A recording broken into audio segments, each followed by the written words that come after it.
Chers enseignants, chercheurs et participants à cette cinquième journée scientifique du CAMES, bonjour. Je suis Appel Été Ebenezer, membre du laboratoire des sciences forestières à l'université d'Abomey-Calavi au Bénin. Le travail que j'ai l'honneur de vous présenter est intitulé Modélisation de la niche écologique de Arnaud Jussus-Sileo Kappa et stratégie de conservation dans le contexte des changements climatiques et globaux. Ce travail a été supervisé par le professeur Jean-Corsi Ganglo et co-supervisé par le docteur Kourouma Koura. Notre présentation va suivre le plan ci projeté. La biodiversité est extrêmement utile et précieuse à l'échelle planétaire à travers les services écosystémiques. Toutefois, cette biodiversité est menacée par la surexploitation des ressources, la perte des habitats, la pollution et surtout le changement climatique qui apparaît aujourd'hui comme une menace motrice des autres menaces pour les populations végétales et animales. Parmi les espèces affectées par ces actions se trouve Anogesus leucapa qui est vulnérable aux pressions anthropiques et l'espèce est très utilisée au Bénin et en Afrique.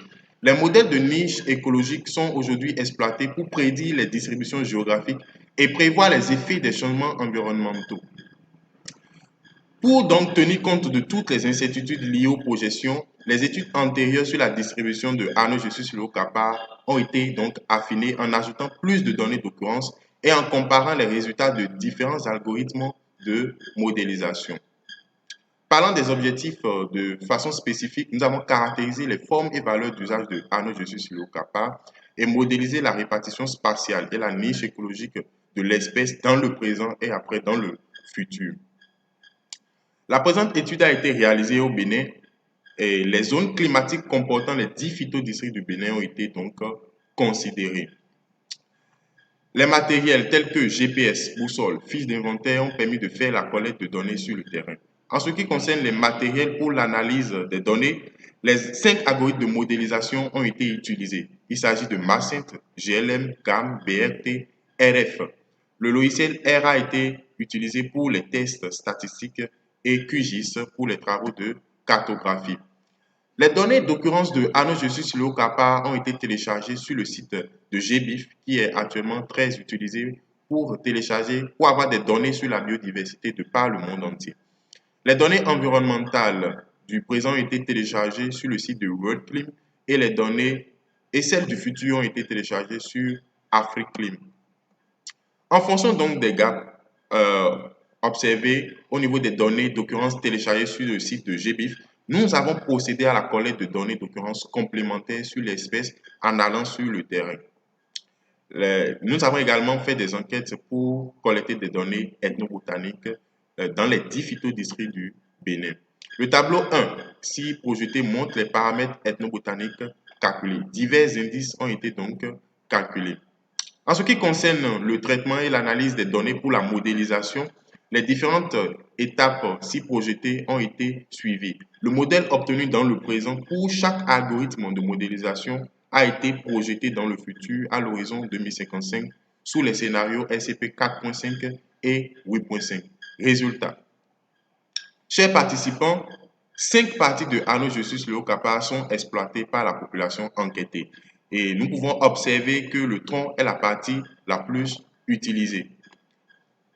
On remarque à travers la figure 3 que le bois de service est la forme d'usage la plus citée par la population enquêtée.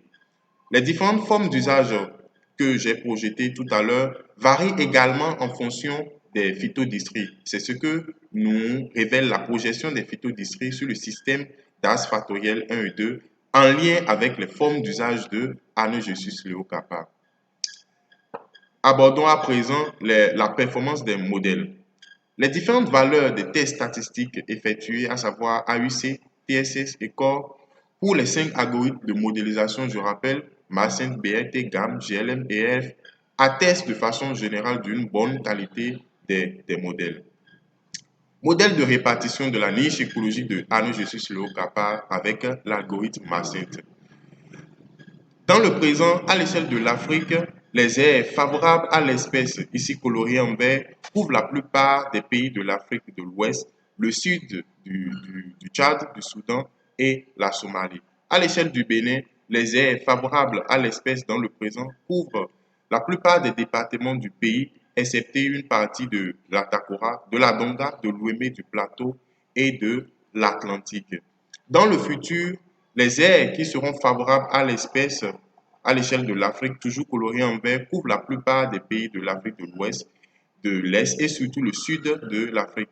À l'échelle du Bénin, dans le futur, les aires qui seront favorables à l'espèce couvrent presque tous les départements du pays, excepté une partie de la Takora, de la Donga, le sud de l'Ouémé, du Plateau et de l'Atlantique. En ce qui concerne l'impact des changements climatiques sur la répartition spatiale et la niche écologique de Ano Justus Leokapa, par rapport au présent, on note quand même une grande extension des aires favorables à l'espèce à l'échelle de l'Afrique. À l'échelle du Bénin, par rapport au présent, on observe plutôt une légère réduction des aires favorables à l'espèce, ici coloré en rouge. Mais de façon générale, on note que l'espèce serait favorisée par l'impact par l'effet des changements climatiques à l'horizon 2055 sous les scénarios 4.5 et 8.5. Abordons à présent les modèles de répartition de la niche écologique de Ano Justus Leokapa avec cette fois-ci l'algorithme BRT. Les résultats obtenus avec l'algorithme BRT, que ce soit dans le présent comme dans le futur, sont très similaires aux résultats obtenus avec l'algorithme Marcent. Parlant de l'impact des changements climatiques sur la répartition spatiale et la niche écologique de Ano Justus Leokapa, on observe que l'espèce serait favorisée par l'impact des changements climatiques à l'horizon 2055 sous les scénarios 4.5 et 8.5. Stratégie de conservation de Ano Justus Leokapa. Dans le présent, c'est-à-dire la figure 11, comme dans le futur, on observe que le réseau des aires protégées du Bénin est en majorité efficace pour la conservation de l'espèce. Nous avons donc pu élaborer des stratégies de conservation de l'espèce. Il faut donc, dans un premier temps, faire l'inventaire de l'espèce dans ces aires favorables pour connaître sa densité et ensuite introduire l'espèce dans les aires protégées favorables où elle est absente ou en sous-densité.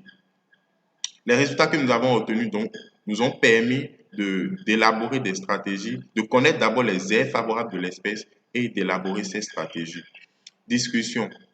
Les différentes formes d'usage de Ano Justus Leokapa varient en fonction des phytodistricts d'après nos résultats. Et nos résultats sont conformes avec ceux de Meidel et de Salry qui montrent que la décoction et la poudre sont les formes d'usage les plus répandues pour traiter diverses maladies. Parlant de la performance des modèles, nos résultats ont montré que BRT et Marcent sont les meilleurs algorithmes. Nos résultats sont également conformes à ceux de Betopo et Hall qui ont déjà travaillé sur Ano Justus Leokapa. Parlant de l'impact des changements climatiques, nos résultats révèlent que les aires favorables à Ano Justus Leokapa sont peu menacées par les changements climatiques en Afrique et au Bénin. Nos résultats sont également similaires à ceux de Besso, de Rumpevi et de Betopo qui montrent que leur espèce serait comme favorisée par les effets des changements climatiques. Conclusion. Ano Justus Leokapa, retenons que Ano Justus Leokapa est utilisé comme bois d'œuvre, bois de service, bois énergie et a de nombreuses vertus médicinales à travers ses organes. Nos résultats montrent que la prédiction des algorithmes tels que Marcent et BRT est plus réaliste. Les aires favorables à Ano Justus Leokapa sont peu menacées par les changements climatiques à l'échelle de l'Afrique et du Bénin. Nous avons donc pu élaborer des stratégies de conservation de l'espèce dans le présent et à l'horizon 2055. Chers enseignants, chercheurs et participants, merci de votre aimable attention. Vos apports et questions sont les bienvenus. Merci.